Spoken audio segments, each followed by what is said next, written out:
How's it going, guys? So, I was not thrilled a year ago when they showed Ghostbusters Afterlife. You could go back and you could look at my trailer reaction. And now the final trailer has been released. I didn't do a reaction to when they released the second trailer just 3 months ago. I kind of missed out on that one. Not super excited because I could pretty much tell from that first trailer what we were in for. I saw it right away. It is a cash grab, folks, without a doubt. And the reason why I'm saying this is because it's just so poor looking. Like, there's nothing in here to get you psyched up. First of all these trailers, all three of them, they all have pretty much the same feel to them.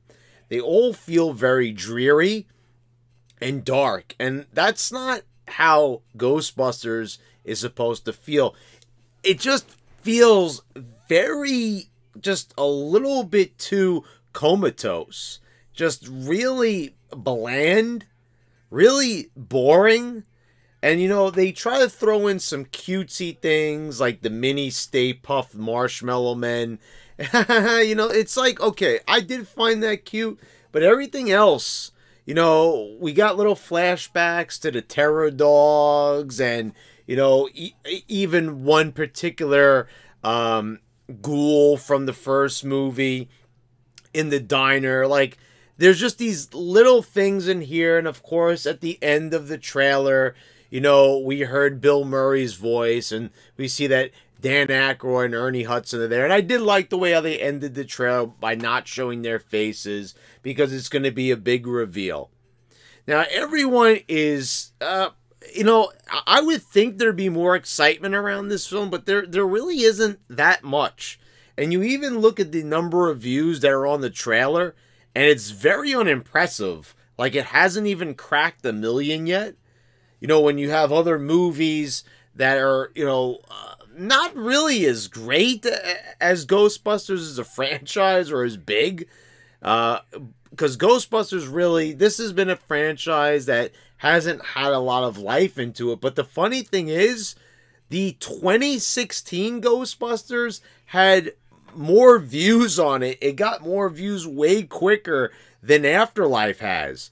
Maybe that's because of all the negative press that it received. But guys, just because 2016 sucked balls the way it did doesn't mean that this movie should get a free pass. Because as far as I can tell, this film just doesn't have it. It's a bunch of kids. They're running around with the proton packs on. They're supposed to be super heavy and everything. And these kids are supposed to be the ones, you know, that are going to save the world. It's just very, very lame. And it's, you know, and it's very weird, you know, that they actually picked the actor from Stranger Things. And when they actually had that episode of Stranger Things where they were all dressed up as Ghostbusters for Halloween, and he's going to be one of the main characters. And you have, yeah, I know that everyone is saying Harold Ramis's, you know, this is supposed to be Harold Ramis' character's granddaughter is going to be leading the team and everything. And just all these kids, they're just all so goofy looking and nerdy looking. And I get that plays in to the Harold Ramis character, and that she is the granddaughter, and that's going, you know, the glasses, the whole thing, you know, the weird hairstyle, you know, that all plays into it. I get it. But, you know, all of them, you're going to all make them look goofy, and Paul Rudd is just running around like a goofball. You know, he's like a brainless adult. You know, you would think that he would be, you would think that maybe he would be like one of the Ghostbusters, but he's not. He's just the guy running from the Terror Dog in the Walmart. Oh, you know, look, hey, you know, we've got, you know, a call back there with a Terror Dog, and it's like, yeah, one of Zool's bodyguards. We got them in there, you know, so it's supposed to be all fun because we do a few callbacks. We're getting the Ghostbusters back. You know, the thing is, the way how I see it, is this just is not going to be anywhere as good as those original two movies. And it's really funny that so many people give the second film so much shit. And yeah, it's nowhere as good as the first one. But man, I mean, this one, I'd rather watch Ghostbusters 2 10 times over than what this is probably going to end up being. And I'm going to be quite honest with you, I really am like on the fence about seeing this. Like this is a film that I'm probably not going to go out to the theater to see, quite frankly. This is something that I'd rather just wait until it comes on HBO Max or where have you, you know, Netflix, and watch it. You know, if this was streaming on HBO Max, I no doubt would be tuning in to see what it's all about. Now, does it look like it's going to be absolutely terrible, horrible? No, but that's not the point of this reaction and the message I'm trying to convey here. It just doesn't look that good. It doesn't really have Ghostbusters. And you know what the number one thing that this thing lacks? That the Ghostbuster films, both of them had, especially the first one, charm. There's no charm here. It really just seems like here's a couple of references. We've got the bloodline here with the main character, you know, and that's good enough. That's good enough for a film.